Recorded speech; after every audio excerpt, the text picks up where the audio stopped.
Tyler, thanks for coming on to the show. Now, you are a third generation Chinese American. You grew up in Phoenix, Arizona. You moved to Seattle, Washington to continue your career as a videographer and a photographer. So, my question to you is, when did you realize you wanted to chase this dream? What moments in your life led you to the conclusion that A, I'm good at this, and B, I want to do this as a career? So, yeah, here, let me put that down. Yeah, no, that's so. Let me start. Give me a second. I realized I wanted to do photo and video, kind of at an early age. I was very interested in creativity. A lot of actually, I did want to do something in entertainment at one point. Mm-hmm. Ever since I grew up, uh, my parents put me through piano, like every Asian kid. Piano, yes, piano. I did drums, and I think, but I always had an interest in like movies, TV, and my dad he had some cameras that I always would like. He'd always teach me how to use it. Mm-hmm. Is the typical home video type stuff, Yeah, and yeah, yeah. yeah. So that was just my early years, and I think in high school, this is around the time that YouTube was really taking off, like with Wong Fu Productions, Ryan Higa, Yep. Mm-hmm. the OG Asian media creators. That's kind of they really had an impact on me, especially Wong Fu. Mm-hmm. Great impact on me, and during my senior year, my friends and I had nothing to do after school, so I had a couple. I grabbed one of my cameras that my dad got me, and we just started shooting like stupid, really stupid shit. So, Like skits and stuff, and yeah, like I remember our first video that my friends and I did. It was to Mulan's "I'll Make a Man Out of You." We were just in the parking lot of my friend's apartment, and we had some like wooden like dowel sticks, pretending to do like the sword and staff fighting, yeah, yeah, and yeah. I remember we did a couple stunts where we were jumping over like one of those like concrete walls. Mm-hmm. I remember there's a distinct blooper reel shot where I went over. The camera didn't. It was just static, and then you just see me fall off the wall, land, no, nowhere to be seen. So yeah, it was it's just doing those stupid fun things with your friends, and Mm-hmm. I think from there I just saw an interest of like, oh, maybe this could be something. So my parents gave me the blessing to go, pursue film, thinking that I'll probably get out of it. But Mm-hmm. they said, so I went to Arizona State University to pursue film. Not the Mm-hmm. best film school, but it was worthwhile what I had. I made the best of it while I was there. So from there, just pursued. So when you got into photography early on, and you're making these videos, was it the moment that you started to watch like Wong Fu and you started to see what was going on YouTube that you were like, okay, like this is possible, I can get that gear, I can set up those shots? Like, was that the moment that you decided that I actually want to pursue this as a career? Like how was that like pitching to your parents, like, hey, I'm gonna go move and I'm going to film school? I think, yeah, I have to say I give a lot of credit to Wong Fu Productions because that was like the first time I ever saw someone who looked like me doing video or movies. Because I'm sure I know there were like some Hollywood film directors that were Chinese American, like Justin shoot Justin, I Justin Lin, yeah, yeah, yeah, yeah. or Fast and yeah, Furious and Better Luck Tomorrow. That was yeah, like yeah. shot that around that time, but I didn't know that because it's indie. It was indie stuff. I wasn't exposed to that. So Mm-hmm. Wong Fu was literally my gateway into, oh, they can do it. So why can't someone like me do it as well? So yeah, I have to say, yeah, they were kind of like my OG like film school of like, okay, how do I set this up? My friends and I even wrote like actual scripts that kind of like were similar to like the sad, the nice guy, sad boy, Yeah, yeah, yeah, yeah. heartthrob type thing, and Uh-huh. you know, they are what it is. They are what they are. It was a learning opportunity. Yeah, I think in the end, my friends, they saw it just as, it was like, oh, you know, something for us to do. But for me, I ended up seeing, oh, this could be a potential career opportunity. So because I think it all boiled down to, is like, I had stories I wanted to tell. I Mhm. just didn't know how else I could do it, and it didn't really sound fun to sit behind a desk, you know, coding or whatever was big at the time. So I was like, let's do something with cameras and, you know, go tell stories in some way, shape, or form. And luckily, my parents were very understanding and said, okay, we'll let you pursue this dream. You know, if you could do something practical as well, Oh as god, well, if you that can. Yeah. that code word practical. Yeah, I mean Yeah. it's really difficult, and you know, I know that I don't speak for all Asian families, but I think as an Asian American who also chose a career in creativity, you know, I've always felt like, uh, you know, the odd one out in my family. And I think whenever I talk to other Asian artists, it's almost like, you know, a gathering of all the Asian American black sheeps who went against the grain of Yeah. their family. Like, how supportive were your family and friends when it came to you exploring this creativity, and like considering that there's no playbook on how to be a successful Asian American photographer or videographer? Like, Yeah. who else did you look? So as far as like guidance and such, my, like, again, my parents, they're supportive, but they kind of, they encouraged me however they could. But it wasn't like they didn't know anything about the creative, like anything creative. They're both in like tech field, like Mm-hmm. field. So they're trying to encourage me however they could.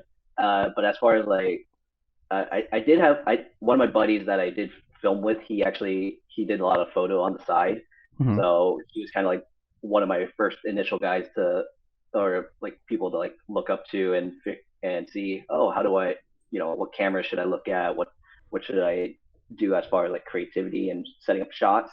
And then I also had you know, a couple, actually, there was actually quite a few people that in my life that they did a lot of photo, but it was like it was at like that hobby stage where everyone's just like, oh, the DSLRs are really like, they're Yeah. that's right now. So they bought them, and where everyone was in that phase of like, oh, we're, you know, you have to get a good camera to be a good, to learn how to do good photography. Mm-hmm.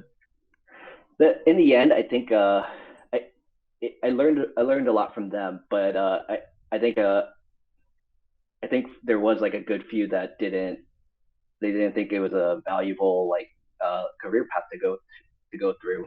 I had a lot of like resistance from some friends who thought what I'm doing is stupid.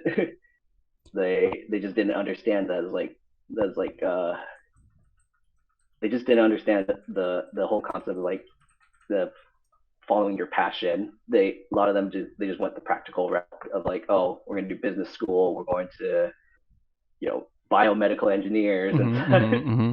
and they just didn't understand the struggle of like, hey, being a creative person, it's not, you know, I can't do this all on my own. I need support from people I, you know, close to me. Like, even though you don't understand like movie lingo or camera techniques, at least to say, hey, you're doing a good job. Yeah. Yeah.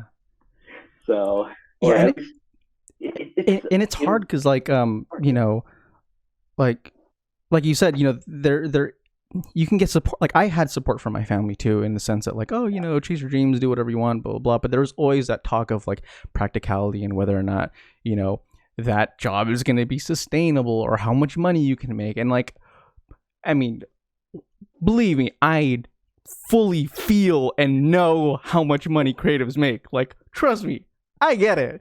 But it's just, Yeah. it's one of those things where it's like, you know, like I've had office jobs. You know, I've had jobs where I have to sit down and like do data entry work, and then I've had creative jobs, and like, I don't know, just there's a different satisfaction that you get from creative work. And it's not that it's less intelligent, more intelligent, or whatever. It's just a fucking job, you know. And I think that like it's hard to oftentimes to convey, especially when it comes to like more traditional Asian families, that like this isn't about just some hobby of mine. Like, this is a valid job, and this is something that a lot of people, get their careers in. And sometimes, like, even just trying to convince more traditional Asian people that you're interested in art, like, it's like their minds are blown. Like, you just don't understand that concept.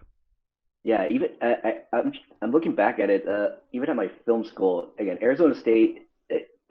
I'm sure I'm sure you know about Arizona State University. Yeah, it so we do have there is a lot of a lot of people coming from Asia, a lot or from like India and such, because we have a really good foreign exchange program. Mm-hmm. But as far as like as far as like the art schools, I felt like I could count all the Asian people on just 10 fingers. That's Mm-hmm. it. Mm-hmm. As far as film, there's probably like two people, me and one other person who did it full time. Everyone else kind of they were just doing it for like, oh, it's a film class, or is just like we had like the film production 101. A lot of people did that too, but like as far as people who did it as a full on career, not a lot. So Yeah, and it's hard because, like, if you're talking about Asians who do more traditional routes, whether you're getting into like software engineering or biomedical, it's like they're like you can find relatives or friends who are into that, and they can yeah, like be like, oh, I'll put in a good word, or I'll like talk to the dean or whatever, or like I'll give you good references and stuff like that.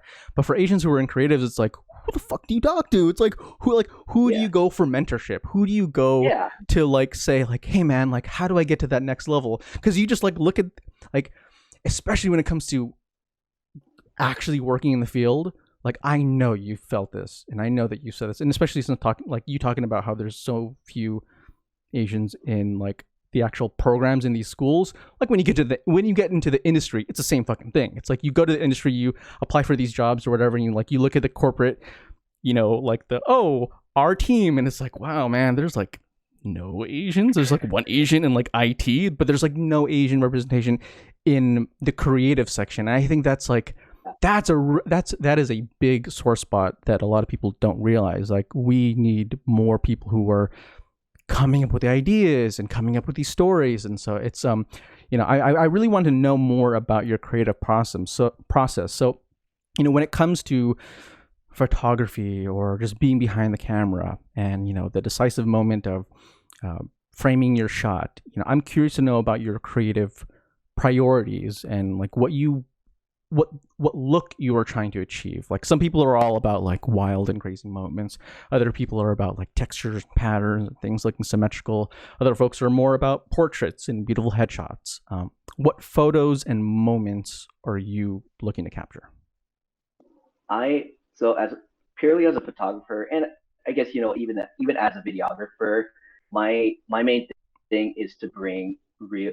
I just want to bring as much realism, at candidacy or candidness, Mm-hmm. Yeah, I can't. so to say. Yeah. So like yeah, I always like to refer to myself as I like to say street photography.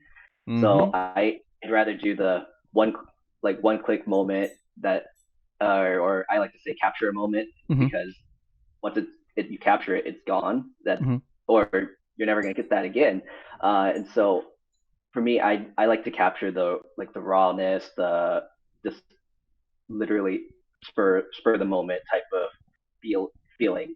And even when I do like videography work for like let's say like like corporate like product video or something, Mm-hmm. I don't want them to just be like, I don't want the product person to just, or let's, yeah, I don't want the CEO just to be like this, we are this business, Mm-hmm. this is what we do. No, it's like, tell me the why. Tell me why Mm-hmm. are you Mm-hmm. there? Why should I fucking care about your product? Not, Mm-hmm. here's my product, you need to get it. So Make it look I, pretty. Yeah. yeah. And I'd rather have more and when it comes to like B-roll, I'd rather than when it comes to the B-roll stuff, I'd rather have uh like capture like people being real. Being real, not just like, oh, you're you know like those stock footage shots, like Yeah. that Yeah. Yeah. you're like Yeah. on the phone, like that. I'd Yeah. actually rather, like, yeah, they could do that, but maybe like actually like interact with someone, actually like show me some personality, like let's get you with your actual like, do you have your family portraits with you on your desk? Let's put that in the shot. Mm-hmm. It's there's a sense, I'd rather hear I want to hear the true